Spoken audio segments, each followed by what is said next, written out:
ሉሊትና ዴብ ወደ ክፍለ ሀገር ይሄዳሉ የሉሊትን ቤተሰብ ለመጠየቅ። እናም ግን ከቤት በሚወጡ ሰዓት ለማንም መናገር እንደሌለባቸውና ደርሰን የምንመጣበት ቦታ አለ ብለው ነበር የወጡት። ሂዋንም ሆነች ባንቴሮ ማንም የሚያውቅ ሰው የለም ብቻ መጣን ብለው ከቤት እንደወጡ ብቻ ነው የሚያውቁት።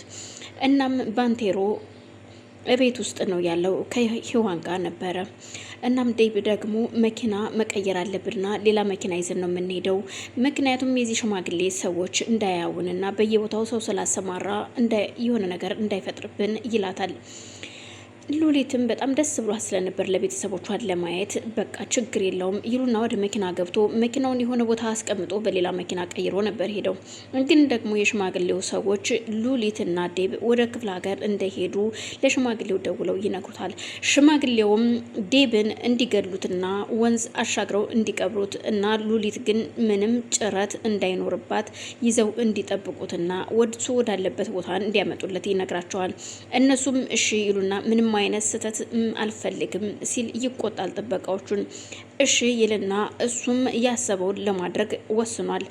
ዴብና ሉሊት ደግሞ ቤተሰቦቿ ጋር ቡና እያፈላች ነው እናቴና እና ግባ ስትለው ዴብን እንዴት ደስ ይላል እውነት ሀብታም እዚህ ግቢ ውስጥ የሚኖር ይመስላል፣ ግን ይሄ ሽማግሌ ሲላት አይገርምህም የዚህ ቤት መኖር እጅግ ከባድ ነው ትለዋለች።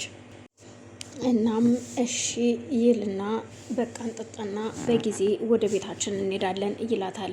ወንድሜ አሁን እየመሸ ነው መንገዱም ያሰጋናል ትለዋለች ሉሊትም። በዛን ሰዓት ዴብ እዩልሽ ይሄ ሽማግሌ እዚህ መምጣታችን ከሰማ ምናልባት ሊሰማ ይችላል፣ ኢንፎርሜሽን ሊኖረው ይችላል ይላታል። ቢሆንም ግን አሁን እየመሸ ነው፣ ለማንኛውም እሺ ቡናውን እንጠጣ ትለዋለች። በዛን መሀል ሂዋን ግራ ተጋብታለች። የሁለቱም ስልክ አይሰራም። ባንቴሮ እባክህን ስልካቸው እየሰራልኝ አይደለም ትለዋለች። ቆይ ምንድን ነው የተፈጠረ ነገር አለ እንዴ ሲላት፣ በፍጹም የተፈጠረ ነገር የለም፣ ግን ስልካቸው እየሰራልኝ አይደለም መጣው ብለውኝ ነው የወጡት ስትለው፣ በፍጹም ይሄ ነገር አላቅም ብቻ ግን የሆነ ነገር ሊኖር ይችላል ይልና ከቤት ሩጦ ይወጣል። ባንቴሮ ወጥቶ ሽማግሌው የሚጠጣበት አካባቢ ይሄዳል። ሲሄድ ሽማግሌው እየጠጣ ነበርና ሽማግሌውን ሊያስፈራራው ቢሞክርም በጸባይም ሊያናግረው ቢሞክር ሽማግሌው ግን በገንዘቡ እንጂ በምኑም እንደማይደራደር ይነግረዋል። ገንዘብ ካለኝ ከኔ ጋር ተስማምተህ ስራ፣ ገና ወጣት ነህ፣ ሀብታም መሆን ከፈለግ ከኔ ጋር ተስማማና ሀብታም ሆን ይለዋል። ባንቴሮ ግን ሀብታም ሁኜ የተዋረደ ህይወት ከምኖር ድሃ ሁኜ የተጣመመ ኑሮ ልኖር ይለዋል። በዛን ሰዓት ሽማግሌውም እያው የሀብታም ሳቁን ይስቅበታል። ምናልባት ዛሬ ልትስቅ ትችላለህ፣ ነገ ግን ታለቅሳለህ ሲል እይውልህ ከምወዳቸው ሰዎች ምንም አይነት ነገር እንድታደርግ አልፈቅድልህም፣ ለዛውም ሉሊትን ይለዋል። እኮ ሉሊት ምንህ ናት ላንተ ሲለው፣ የምወዳት ሉሊትን እወዳታለሁ ሲለው፣ የምወዳት እኔ ብቻ ነኝ፣ ሉሊት የኔ ሚስት እንጂ የማንም እንድትሆን አልፈቅድም ይላል ሽማግሌውም። ሉሊትን ላገባት ልወዳት ይሆናል፣ ግን ደግሞ ማገባት ሳይሆን በጣም የምወዳትና የምሳሳላት እህቴ ናት። ስለዚህ ከአንዲት ፍሬ ልጅ ላይ እንድትወርድ እፈልጋለሁ ሲል ይጮህበታል። ሽማግሌውም ይውልህ ስትገባ ግን ጠባቂዎች አላዩህም ሲለው፣ ጠባቂዎችህን ግማሹን እጁን እግሩን ብዬ ገላግዬልሃለሁ ይለዋል። በጣም ይናደድና እሺ ከዛስ ሌሎችም እኮ አሉ አንተ ያላየሃቸው፣ የኔ ትንሽ ሰው መሰለህ እንዴ እኔን የሚጠብቀኝ? በገንዘቤ ብዙ ሰውን ማስተዳደር የምችል ሰው ነኝ። ስለዚህ የፈለኩትን ነገር አደርጋለሁ፣ ከኔ ጋር ባትሳፈጥ መልካም ነው ይለዋል። ባንቴሮም እጅጉን በጣም ተናዶ ስለነበር እመነኝ አንተ ሽማግሌ ጊዜህ ቅርብ ነው እሰራልሃለሁ ይለውና ከተነጋገሩ በኋላ ሊወጣ ሲል ሽማግሌውም ሌሎች ጠባቂዎች ስውር ቦታ ስለነበሩ ይወጡና ባንቴሮን ይመቱታል። ባንቴሮም ተደብድቦ ምንም ቢሆን ወደ ቤት ሲመጣ ሉሊት ስታየው በጣም ትደነግጣለች። ግን አጋጣሚው ደስ የሚለው ሮዛ ቤት አልነበረችም።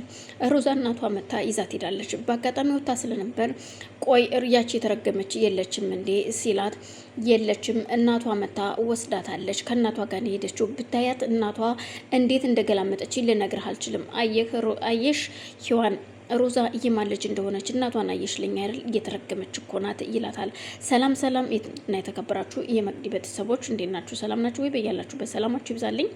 ይህንን ቪዲዮ የምታዩ ላይክ፣ ሼር፣ ሰብስክራይብ እያደረጋችሁ እንድታበረታቱ ስል በአክብሮት ጠይቃለሁ። ቤተሰብ የሆናችሁ ደግሞ ላይክ፣ ሼር እንድታደርጉ ስል በአክብሮት ጠይቃለሁ። እናንተንም ሀሳብ አስተያየታችሁን በኮሜንት እንድታስቀምጡልኝ ስል ጠቃላ አመሰግናለሁ።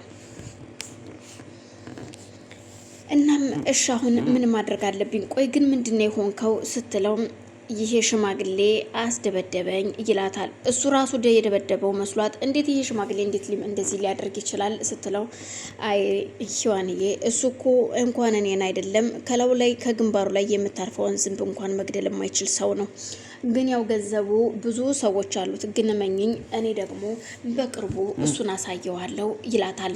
ግን እኔ ግን እየፈራው ነው። ቆይሽ ተጎድታል ለምን ሆስፒታል አትሄድም ስትለው አይ እድናለሁኝ አሁን ይለቀኛል ግዴታ ግን እረፍት ማድረግ አለብኝ። እረፍት አድርጌ ስነሳ ይጠፋል ህመሙ። እንደውም የሚገርምሽ ነገር አሁን አንቺ ስትኝ ነው እንጂ እስካሁን አልተሰማኝም ነበር አይገርምም ይላትና ወደ መኝታ ቤቱ ይገባል። ሮዛ ደጋግማ ስልካቸውን ብትሞክርም የዴብና የሉሊት ስልክ እስቲል አሁንም አይሰራም። በድጋሚ ዴብ እንዴት ስልኩ አይሰራም በማለት ሂዋን ተጨንቃ እያለ ባንቴሮ ከመኝታ ቤት ሲወጣ እባክን የጨንቆኛል ባንቴሮ ምን ማድረግ እንዳለብኝ አላቅም ትለዋለች። ቆይ ምንድነው አላቅም ስልካቸው እየሰራ አይደለም እኔ ጨንቆኛል በማለት ስትነግረው ይህን ሽማግሌ እመኝኝ እገለዋለሁ ሲል ባንቴሮ እየሮጠ ይወጣል። በዛን ሰዓት እሷም ግራ ገብቷት ስለነበረ እየተንጓለለች እዛው ግቢ ውስጥ ነበረች። ምክንያቱም ስልካቸውን ደጋግማ ብትሞክረው አልሰራም። በር በአጋጣሚ ተንኳኩቶ ስትከፍተው ሽማግሌው ነበረና ትደነግጣለች።